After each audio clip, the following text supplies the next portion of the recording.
प्रिय माता पिता, भाइयों बहनों और बेटे बेटियों, हम कई बार सुनते हैं कि दुनिया में इतनी सारी बुराइयां बढ़ रही हैं। आखिर क्यों?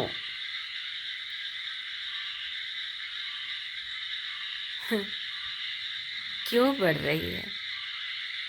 हम सभी कोई ना कोई धर्म में विश्वास करते हैं, कोई ना कोई नाम से ईश्वर को मानते हैं, ईश्वरीय बातों को बोलते हैं।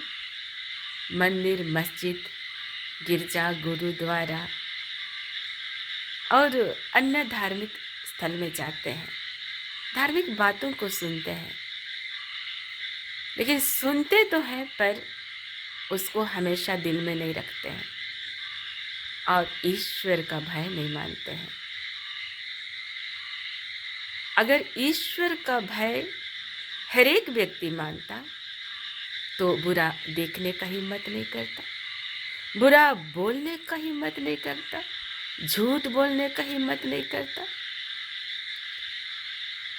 बुरा कर्म करने की हिम्मत नहीं करता, चोरी नहीं करता, हत्या नहीं करता, पर स्त्री गमन और पर पुरुष गमन नहीं करता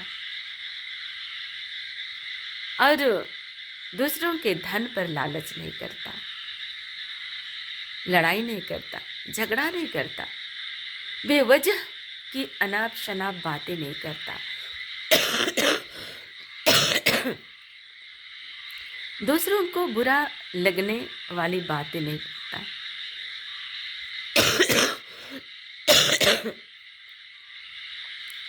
लेकिन आज विडंबना है, दुख की बात है कि ईश्वर ईश्वर तो सबको ही बोलते हैं। बड़ी ठाठ से तैयार होकर महंगे से महंगे कपड़े पहनकर हम चर्च, मंदिर या हमारे अन्य पूजा स्थलों में जाते हैं। हम ये नहीं सोचते कि ईश्वर अभी मुझे देखेगा, मुझे बात करेगा।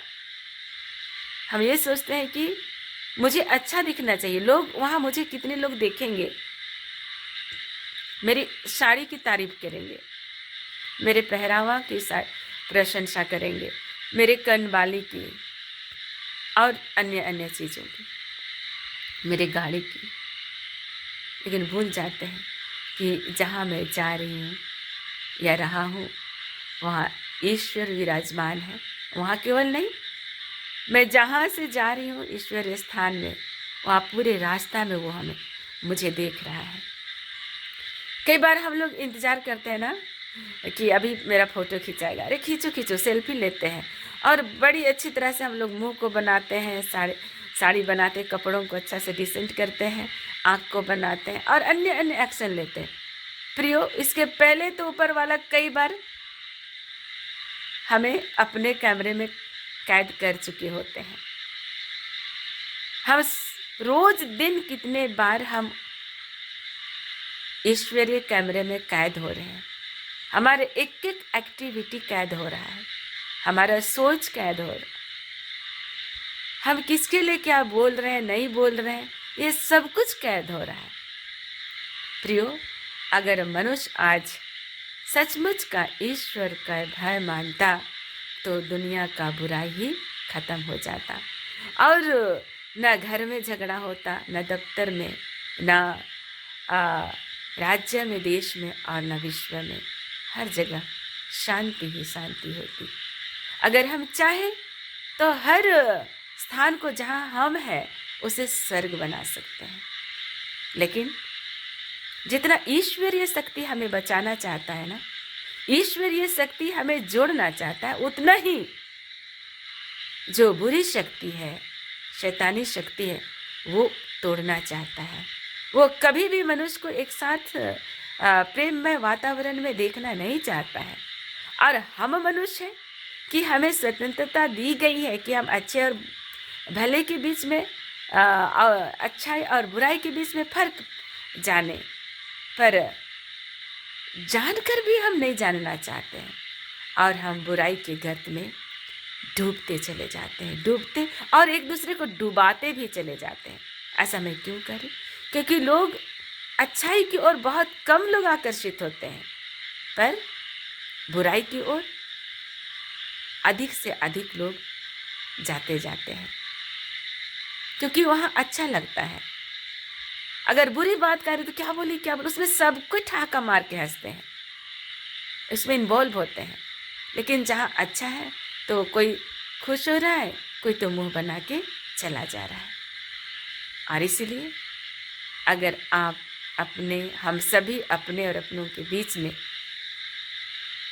एक अच्छा संबंध चाहते हैं तो ईश्वर का भय मानना होगा, ताकि जब हम ईश्वर का भय मानेंगे तो हमारे मुंह से अनाप शनाप बातें नहीं निकलेंगी। बेवजह फिजूल की बातें जो तलवार से भी तेज होता है, ऐसा लफ्ज नहीं निकलेगा और हम शांति का कारण बन सकेंगे।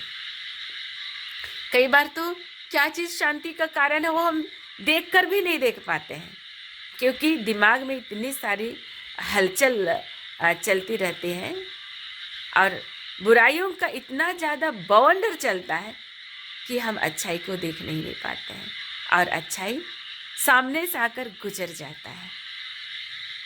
जैसे कि कई बार ईश्वर भी हमारे घर में आते हैं, हमारे सामने से गुजरते हैं, पर हम पहचान नहीं पाते हैं। हम वक्त की तलाश में रह जाते हैं। वक्त आएगा तो हम ईश्वर को जानेंगे, वक्त आएगा तो हम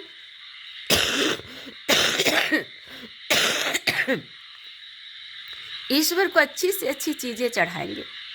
पर कई वक्त गुजर जाता है, आपके समक्ष से कितने ईश्वरी लोग गुजर जाते हैं और ईश्वरत्वा गुजर जाता है और पहचानने में फेल हो जाते हैं।